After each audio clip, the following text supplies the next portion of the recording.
तो hey friends, welcome back to our YouTube channel ITI step forward. तो friend, जो हम सीआईटीएस के एंट्रेंस एग्जाम के लिए एमसीक्यू क्वेश्चन आंसर को डिस्कस कर रहे थे, तो उसकी क्लास 7 तक क्वेश्चन आंसर को डिस्कस कर लिया था। तो ये हमारी क्लास नंबर 8 है, जिसमें आज हम फिर से 25 क्वेश्चन आंसर को डिस्कस करने वाले हैं। तो इससे पहले अगर आपने बाकी के 7 वीडियोस को नहीं देखा है, तो चैनल की प्ले लिस्ट पर जाकर आप उन वीडियोस को देख सकते हैं। और अगर आपको वीडियो पसंद आता है तो वीडियो को लाइक करके चैनल को सब्सक्राइब पक्का से कर ले। तो आइए शुरू करते हैं बिना किसी देरी के। क्वेश्चन नंबर 1 हमारा क्या बोल रहा है? क्वेश्चन नंबर 1 हमारा बोल रहा है, the relief angle given behind the cutting lips is called. Cutting lips के पीछे दिए गए रिलीफ कोण को क्या कहते हैं? जो हमारे ड्रिल वगैरह रहते हैं, तो उसमें जो कटिंग लिप्स के पीछे जो रिलीफ कोण दिया जाता है उसको क्या बोलते हैं? तो ऑप्शन ए क्या बोल रहा है? लिप क्लियरेंस कोण। ऑप्शन बी बोला है रैक कोण। ऑप्शन सी बोला है हेलिक्स कोण। ऑप्शन डी बोला है एज कोण। तो फ्रेंड, जो हमारा क्वेश्चन नंबर 1 है, क्वेश्चन नंबर 1 का करेक्ट आंसर हो जाएगा हमारा ऑप्शन नंबर ए। कटिंग लिप के पीछे दिए गए रिलीफ कोण को क्या कहते हैं? तो उसे बोलते हैं हम लिप क्लियरेंस कोण। तो क्वेश्चन 1 का करेक्ट आंसर हो जाएगा ऑप्शन नंबर ए। आगे बढ़ते हैं नेक्स्ट क्वेश्चन की ओर। क्वेश्चन नंबर 2 हमारा क्या बोल रहा है? सेकंड नंबर क्वेश्चन हमारा बोल रहा है, what is included angle of V blocks. V block का इंक्लूडेड एंगल कितना होता है? जो हमारे वी ब्लॉक्स वगैरह रहते हैं, तो उसका जो इंक्लूडेड या जो स्टैंडर्ड एंगल रहता है वो कितना डिग्री रखा जाता है? तो ऑप्शन ए बोला है 90 डिग्री। ऑप्शन बी बोला है 45 डिग्री। ऑप्शन सी बोला है 60 डिग्री। ऑप्शन डी बोला है 75 डिग्री। तो फ्रेंड्स, आप सभी को पता होगा जो हमारा वी ब्लॉक रहता है उसका इंक्लूडेड एंगल कितना रखा जाता है? तो वो रखा जाता है हमारा 90 डिग्री। आगे बढ़ते हैं नेक्स्ट क्वेश्चन की ओर। क्वेश्चन नंबर 3 हमारा क्या बोल रहा है? थर्ड नंबर क्वेश्चन हमारा बोल रहा है, quick return mechanism is provide on shaper to reduce the time required for. Shaper में क्विक रिटर्न मैकेनिज्म किस समय को कम करने के लिए दिया गया है? जो हमारी सेपर मशीन रहती है, तो उसमें जो हमारा क्विक रिटर्न मैकेनिज्म दिया गया है, तो किस समय को कम करने के लिए दिया जाता है? तो ऑप्शन ए बोला है रिटर्न स्ट्रोक। ऑप्शन ए बोला है फॉरवर्ड स्ट्रोक। ऑप्शन सी बोला है फॉरवर्ड और रिटर्न स्ट्रोक दोनों। ऑप्शन डी बोला है इनमें से कोई नहीं। तो फ्रेंड, जो हमारा क्वेश्चन नंबर 3 है, क्वेश्चन नंबर 3 का करेक्ट आंसर हो जाएगा ऑप्शन नंबर ए। हमारा सेपर में क्विक रिटर्न मैकेनिज्म दिया जाता है, तो किस समय को कम करने के लिए दिया जाता है? वो हमारे रिटर्न स्ट्रोक में को कम मतलब जो हमारा रिटर्न स्ट्रोक रहता है, तो उसके समय को कम करने के लिए उसमें क्या दिया जाता है? Quick return mechanism. तो क्वेश्चन 3 का करेक्ट आंसर हो जाएगा ऑप्शन नंबर ए। आगे बढ़ते हैं नेक्स्ट क्वेश्चन की ओर। क्वेश्चन नंबर 4 हमारा क्या बोल रहा है? Which one of the following is not the operation performed by shaper. Shaper के द्वारा निम्नलिखित में से कौन सा कार्य नहीं किया जाता? जो हमारी सेपर मशीन रहती है, तो सेपर मशीन के द्वारा हम कौन सा काम नहीं कर सकते हैं? तो ऑप्शन ए क्या बोला है? कटिंग स्क्वायर थ्रेड्स, वर्गाकार थ्रेड की कटिंग। ऑप्शन ई क्या बोला है? कटिंग स्प्लाइंस, पट्टी कटिंग। ऑप्शन सी बोला है कटिंग कीबेस, कीवे कटिंग। ऑप्शन डी बोला है मशीनिंग कन्वेक कनकेव सरफेस, अवतल सतह की मशीनिंग। तो फ्रेंड, जो हमारा क्वेश्चन नंबर 4 है, 4 का करेक्ट आंसर हो जाएगा कटिंग स्क्वायर थ्रेड्स, वर्गाकार थ्रेड की कटिंग। तो जो हमारी सेपर मशीन रहती है उसके द्वारा हम स्क्वायर थ्रेड्स नहीं काट सकते हैं। उसके अलावा हमारा स्प्लाइन हो गया, कीवे कटिंग हो गया, या हमारी कनकेव सतह हो गई, तो सबकी मशीनिंग की जा सकती है, लेकिन सेपर मशीन के द्वारा हम स्क्वायर थ्रेड्स नहीं बना सकते हैं। तो 4 का करेक्ट आंसर हो जाएगा ऑप्शन नंबर ए। आगे बढ़ते हैं नेक्स्ट क्वेश्चन की। क्वेश्चन नंबर 5 क्या बोल रहा है? तो फ्रेंड्स, इन क्वेश्चन में थोड़ा हमारा मशीनिस्ट से भी क्वेश्चन पूछे गए हैं। ऐसा नहीं है कि एग्जाम में ये क्वेश्चन पूछे नहीं जा सकते हैं, पूछे जा सकते हैं, लेकिन इनके चांसेस थोड़े कम रहते हैं। लेकिन हमें क्या करना है, एग्जाम के अकॉर्डिंग हमें प्रिपेयर रहना है। तो ये क्वेश्चन आपके एग्जाम के लिए हेल्पफुल तो होंगे ही, उसके अलावा आप कॉम्पिटिटिव एग्जाम की तैयारी कर रहे हैं तो उसके लिए भी हेल्पफुल होने वाले हैं। तो हर एक क्वेश्चन आपके लिए इंपॉर्टेंट है। क्वेश्चन नंबर 5 क्या बोल रहा है? The size of shaper is specified bye. Safer का आकार निर्धारित किया जाता है। जो हमारी सेपर मशीन रहती है, तो उसका जो साइज रहता है वो कैसे स्पेसिफाई किया जाता है? तो ऑप्शन ए क्या बोल रहा है? Maximum length of A stroke, stroke की अधिकतम लंबाई से। ऑप्शन ई क्या बोला है? Minimum length of stroke, stroke की न्यूनतम लंबाई से। ऑप्शन सी क्या बोला है? प्रयुक्त टूल के अधिकतम आकार से। ऑप्शन डी बोला है साइज ऑफ द बेस, आधार के आकार से। तो जो हमारा क्वेश्चन नंबर 5 है, 5 का करेक्ट आंसर हो जाएगा option number A, maximum length of stroke, stroke की अधिकतम लंबाई से।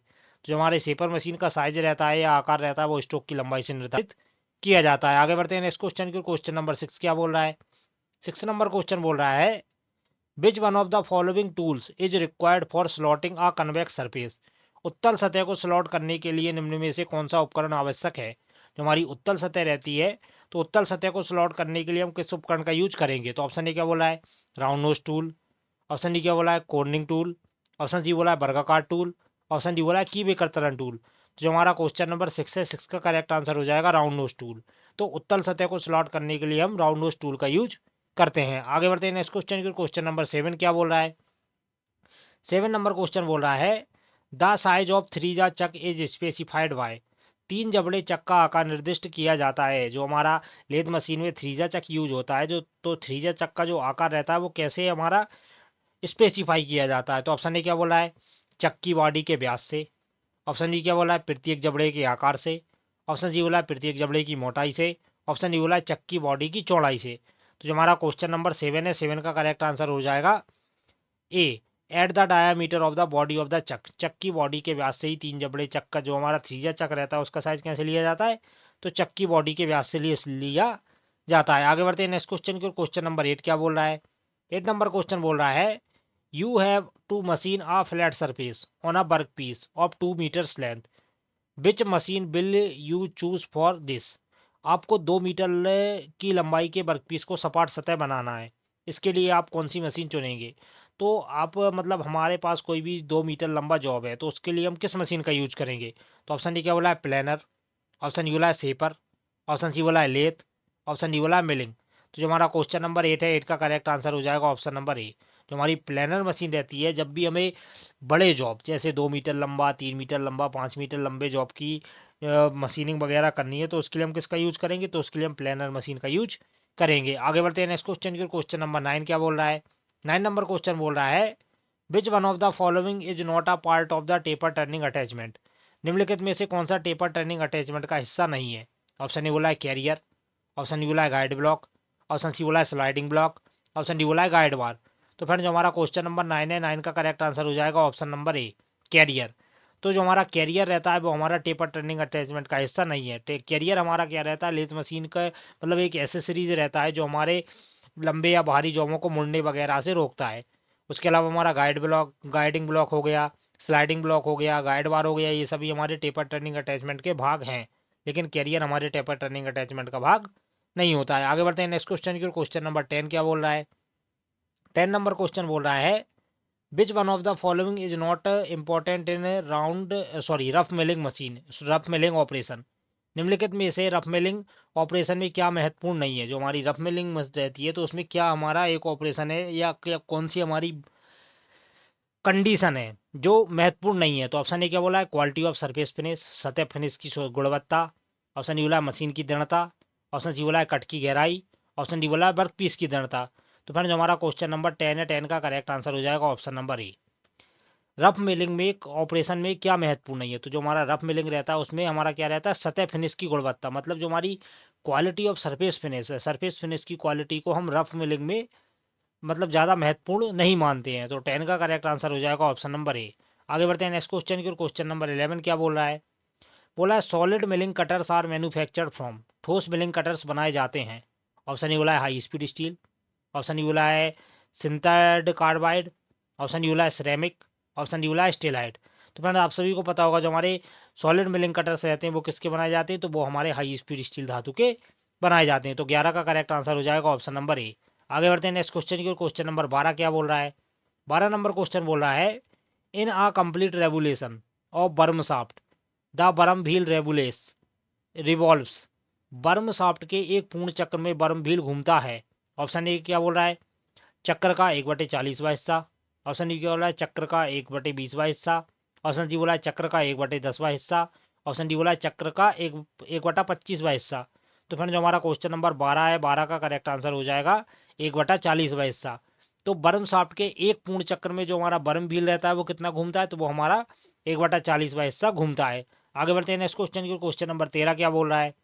13 नंबर क्वेश्चन बोल रहा है in Indian system how many grades of tolerance are there. भारतीय प्रणाली में कितने प्रकार के टॉलरेंस ग्रेड होते हैं? ये हमारा लिमिट फॉर टॉलरेंस से क्वेश्चन पूछा गया है। तो जो हमारा इंडियन स्टैंडर्ड रहता है उसके अकॉर्डिंग टॉलरेंस के कितने ग्रेड होते हैं? तो ऑप्शन ए बोला है 20। ऑप्शन डी बोला है 25। ऑप्शन सी बोला है 15। ऑप्शन डी बोला है 22। तो फ्रेंड जो हमारा क्वेश्चन नंबर 13 है, 13 का करेक्ट आंसर क्या हो जाएगा? क्वेश्चन नंबर 13 का करेक्ट आंसर हो जाएगा हमारा ऑप्शन नंबर ए। जो हमारी भारतीय प्रणाली रहती है तो उसमें कितने प्रकार के टॉलरेंस ग्रेड रहते हैं? तो उसमें हमारे 20 प्रकार के टॉलरेंस ग्रेड रहते हैं। आगे बढ़ते हैं नेक्स्ट क्वेश्चन की। क्वेश्चन नंबर 14 क्या बोल रहा है? 14 नंबर क्वेश्चन बोल रहा है lathe mandrels can be termed as uh, lathe mandrel को खाली स्थान भी कहा जा सकता है। जो हमारे लेथ मैंड्रिल रहते हैं तो लेथ मैंड्रिल को हम और क्या बोल सकते हैं? तो ऑप्शन ए बोला है फिक्सर, ऑप्शन डी बोला है गेज, ऑप्शन सी बोला है हाउसिंग, ऑप्शन डी बोला है जिग। तो फ्रेंड जो हमारा क्वेश्चन नंबर 14 है, 14 का करेक्ट आंसर क्या हो जाएगा? क्वेश्चन नंबर 14 का करेक्ट आंसर हमारा हो जाएगा option number A. Lathe mandrel को क्या कहा जाता है? तो लेथ मैंड्रिल को हम फिक्सर भी कह सकते हैं, क्योंकि जो हमारे लेथ मैंड्रिल रहते हैं वो हमारे जॉब को पकड़ने का काम करते हैं। तो लेथ मैंड्रिल को किस नाम से जाना जाता है? तो उसको हम फिक्सर के नाम से भी जानते हैं। आगे बढ़ते हैं नेक्स्ट क्वेश्चन की। क्वेश्चन नंबर 15 क्या बोल रहा है? 15 नंबर क्वेश्चन बोल रहा है which one of the following cutting fluids is used during grinding mild steel, मृदु इस्पात की ग्राइंडिंग करते समय निम्नलिखित में से कौन सा कटिंग तरल प्रयोग करते हैं? तो जो हमारी माइल्ड स्टील वगैरह रहती है उसकी जब हमें ग्राइंडिंग वगैरह करनी रहती है तो उसके लिए हम किस प्रकार के कूलेंट या बोले तो हमारा कटिंग फ्लूइड्स वगैरह का यूज करते हैं? तो ऑप्शन ए बोला है सॉल्यूबल ऑयल, ऑप्शन डी बोला है मिनरल ऑयल, ऑप्शन सी बोला है नॉन सिंथेटिक कटिंग तेल, ऑप्शन डी बोला है पैराफिन। तो फ्रेंड जो हमारा क्वेश्चन नंबर 15 है, 15 का करेक्ट आंसर हो जाएगा ऑप्शन नंबर ए। माइल्ड स्टील की ग्राइंडिंग करते समय हम किस प्रकार के कटिंग तरल का यूज करते हैं? तो उसके लिए हम सॉल्यूबल ऑयल का यूज करते हैं। आगे बढ़ते हैं नेक्स्ट क्वेश्चन की। क्वेश्चन नंबर 16 क्या बोल रहा है? 16 नंबर क्वेश्चन बोल रहा है snagging is a process used to remove the metal by, snagging एक प्रक्रिया है जिसमें धातु को खाली स्थान द्वारा हटाया जाता है। तो जो हमारी स्नैगिंग रहती है वो हमारी एक कौन सी प्रक्रिया है जिसमें धातु को हटाया जाता है? तो ऑप्शन ए बोला है ग्राइंडिंग, ऑप्शन डी बोला है फाइलिंग, ऑप्शन सी बोला है हेक्साइंग, ऑप्शन डी बोला है चीजलिंग। तो फ्रेंड जो हमारी स्नैगिंग है वो हमारी कौन सी प्रक्रिया है? वो हमारी ग्राइंडिंग प्रक्रिया है जिसमें धातु को ग्राइंडिंग द्वारा हटाया जाता है। स्नैगिंग हमारी क्या एक प्रक्रिया है जिसमें हम पदार्थ को कैसे रिमूव करते हैं? तो उसको हम ग्राइंडिंग व्हील के द्वारा रिमूव करते हैं। तो स्नैगिंग हमारी कौन सी प्रोसेस है? ग्राइंडिंग प्रोसेस है। आगे बढ़ते हैं नेक्स्ट क्वेश्चन के। क्वेश्चन नंबर 17 क्या बोल रहा है? 17 नंबर क्वेश्चन बोल रहा है which one of the following abrasive is used for lapping gauges, निम्नलिखित में से कौन सा एब्रेसिव लेपिंग गेज के लिए प्रयोग किया जाता है? मतलब कौन सा हमारा ऐसा गेज है मतलब एब्रेसिव है जो लेपिंग गेज के लिए प्रयोग किया जाता है? तो ऑप्शन ए बोला है बोरोन कार्बाइड या बोरोन ऑक्साइड, ऑप्शन डी बोला है सिलिकॉन कार्बाइड, ऑप्शन सी बोला है एल्यूमिनियम ऑक्साइड, ऑप्शन डी बोला है डायमंड। तो जो हमारा क्वेश्चन नंबर 17 है, 17 का करेक्ट आंसर हो जाएगा ऑप्शन नंबर ए। जो हमारा बोरोन कार्बाइड या बोरोन ऑक्साइड रहता है वो हमारा गेज की लेपिंग के लिए प्रयोग किया जाता है। आगे बढ़ते हैं नेक्स्ट क्वेश्चन के। क्वेश्चन नंबर 18 क्या बोल रहा है? 18 नंबर क्वेश्चन बोल रहा है approximate hardness of HSS, HSS का पूरा नाम क्या है? High speed steel milling cutter edge. High speed steel milling cutter की अधिकतम कठोरता होती है? ऑप्शन ए बोला है 62 HRC, ऑप्शन डी बोला है 45 HRC, ऑप्शन सी बोला है 52 HRC, ऑप्शन डी बोला है 72 HRC। तो जो हमारा क्वेश्चन नंबर 18 है, 18 का करेक्ट आंसर हो जाएगा ऑप्शन नंबर ए। जो हमारा high speed steel milling cutter रहता है तो उसकी कठोरता लगभग कितनी रखी जाती है? तो वो रखी जाती है 62 HRC। और फ्रेंड्स HRC का आंसर आपको कमेंट बॉक्स से पक्का से कमेंट करके बताना है। आगे बढ़ते हैं नेक्स्ट क्वेश्चन की। क्वेश्चन नंबर 19 क्या बोल रहा है? 19 नंबर क्वेश्चन बोल रहा है which one of the following is the metric helical gear proportion for the real module, real module के लिए मीट्रिक हेलिकल गियर अनुपात निम्नलिखित में से कौन सा है? तो जो हमारे रियल मॉड्यूल वगैरह रहते हैं तो रियल मॉड्यूल के लिए जो हमारा मीट्रिक जो हमारा हेलिकल गियर रहता है उसका अनुपात क्या रखा जाता है? तो ऑप्शन ए बोला है PD/N, ऑप्शन बी बोला है NM, ऑप्शन सी बोला है πm, ऑप्शन डी बोला है N/PD। तो फ्रेंड जो हमारा क्वेश्चन नंबर 19 है, 19 का करेक्ट आंसर हो जाएगा ऑप्शन नंबर ए। रियल मॉड्यूल के लिए मीट्रिक हेलिकल गियर अनुपात को ऐसा रखा जाता है तो वो रखा जाता है PD/N, मतलब PD मतलब पिच डायमीटर बटा नंबर ऑफ टीथ। तो 19 का करेक्ट आंसर हो जाएगा ऑप्शन नंबर ए। आगे बढ़ते हैं नेक्स्ट क्वेश्चन की। क्वेश्चन नंबर 20 क्या बोल रहा है? 20 नंबर क्वेश्चन बोल रहा है which one of the following types of bevel gears is mainly used in automatic drives, निम्नलिखित में से कौन से प्रकार के बेवल गियर का मुख्य रूप से स्वचालित ड्राइव में प्रयोग किया जाता है? मतलब ऑटोमेटिक ड्राइव में किस प्रकार के बेवल गियर का यूज किया जाता है? तो ऑप्शन ए बोला है हाई गियर, ऑप्शन डी बोला है बेवल गियर्स, ऑप्शन सी बोला है spiral bevel gear, option D बोला है रैक और पिनियन गियर। तो फ्रेंड जो हमारा क्वेश्चन नंबर 20 है, 20 का करेक्ट आंसर हमारा हो जाएगा ऑप्शन नंबर ए। तो कौन से प्रकार के बेवल गियर का उपयोग मुख्य रूप से स्वचालित ड्राइव मतलब ऑटोमेटिक ड्राइव के लिए यूज करते हैं? तो वो रहते हैं हमारे हाई पॉइंट गियर। आगे बढ़ते हैं नेक्स्ट क्वेश्चन की। क्वेश्चन नंबर 21 क्या बोल रहा है? 21 नंबर क्वेश्चन बोल रहा है at what standard temperature are the gauges keeps in the section, अनुभाग में गेज किस मानक तापमान पर रहता है? ऑप्शन ए बोला है 20 डिग्री सेंटीग्रेड, ऑप्शन बी बोला है 10 डिग्री सेंटीग्रेड, ऑप्शन सी बोला है 30 डिग्री सेंटीग्रेड, ऑप्शन डी बोला है 37 डिग्री सेंटीग्रेड। तो फ्रेंड आप सभी को पता होगा जो हमारे गेज वगैरह रहते हैं तो उसको हम कितने स्टैंडर्ड तापमान पर रखते हैं, तो उसको रखते हैं 20 डिग्री सेंटीग्रेड पर। और अगर यही हमसे पूछ लेता फॉरेनहाइट में, तो मतलब सेंटीग्रेड में हमारा रहता है 20 डिग्री सेंटीग्रेड और फॉरेनहाइट में रहता है हमारा 68 डिग्री फॉरेनहाइट। तो जो हमारा क्वेश्चन नंबर 20 है, 20 का करेक्ट आंसर हो जाएगा ऑप्शन नंबर ए। आगे बढ़ते हैं नेक्स्ट क्वेश्चन की। क्वेश्चन नंबर 22 क्या बोल रहा है? 22 नंबर क्वेश्चन बोल रहा है uh point to point control system is suitable only for one of the following application. एक बिंदु से बिंदु नियंत्रण प्रणाली केवल निम्न अनुप्रयोगों में से एक के लिए उपयुक्त है। ऑप्शन ए बोला है ड्रिलिंग, ऑप्शन डी बोला है बोरिंग, ऑप्शन सी बोला है मिलिंग, ऑप्शन डी बोला है ग्राइंडिंग। तो फ्रेंड जो हमारा क्वेश्चन नंबर 22 है, 22 का करेक्ट आंसर हो जाएगा ऑप्शन नंबर ए। जो हमारी ड्रिलिंग रहती है वो हमारी point to point control system के अंतर्गत आती है। तो 22 का करेक्ट आंसर हो जाएगा ऑप्शन नंबर ए। आगे बढ़ते हैं नेक्स्ट क्वेश्चन की ओर। क्वेश्चन नंबर 23 क्या बोल रहा है? 23 नंबर क्वेश्चन बोल रहा है which one of the following is not the advantage of CNC machine. निम्नलिखित में से कौन सा सीएनसी मशीन के फायदे नहीं है? तो ऑप्शन ए क्या बोल रहा है? हायर इनिशियल कॉस्ट, उच्च शुरुआती लागत। ऑप्शन बी बोला है उत्पादन की उच्च दर।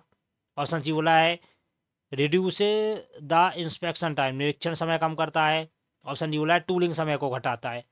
तो फ्रेंड्स कौन सा हमारा सीएनसी मशीन का फायदा नहीं है? तो वो है हमारा हायर इनिशियल कॉस्ट, उच्च शुरुआती लागत हमारे सीएनसी मशीन के फायदे नहीं है। तो 23 का करेक्ट आंसर हो जाएगा ऑप्शन नंबर ए। आगे बढ़ते हैं नेक्स्ट क्वेश्चन की। क्वेश्चन नंबर 24 क्या बोल रहा है? 24 नंबर क्वेश्चन बोल रहा है CNC machines are normally operated, they are controlled by means of fill in the blank. CNC मशीनों को आमतौर पर संचालित किया जाता है, वे खाली स्थान के माध्यम से नियंत्रित होती हैं। ऑप्शन ए बोला है प्रोग्राम, ऑप्शन डी बोला है ऑपरेटर, ऑप्शन सी बोला है कैम, ऑप्शन डी बोला है प्लग बोर्ड सिस्टम। तो जो हमारा क्वेश्चन नंबर 24 है, 24 का करेक्ट आंसर हो जाएगा ऑप्शन नंबर ए। तो जो हमारी सीएनसी मशीन रहती है उनको आमतौर पर संचालित किया जाता है, वे किसके द्वारा, किसके माध्यम से नियंत्रित रहती हैं? तो वो हमारी प्रोग्राम से नियंत्रित रहती हैं। तो 24 का करेक्ट आंसर हो जाएगा ऑप्शन नंबर ए। आगे बढ़ते हैं नेक्स्ट क्वेश्चन की ओर, जो कि हमारी वीडियो का लास्ट क्वेश्चन है। और क्वेश्चन नंबर 25 हमारा क्या बोल रहा है? बोल रहा है the cutting force is up milling, fill in the blank per tooth movement of the cutter. Cutter के प्रति टूथ की गतिशीलता खाली स्थान के लिए अपमिलिंग का कटिंग बल है। तो ऑप्शन ए क्या बोला है? शून्य से अधिकतम तक बदलता है। ऑप्शन डी बोला है अधिकतम से शून्य तक बदलता है। ऑप्शन डी बोला है एक समान है। ऑप्शन डी बोला है न्यूनतम है।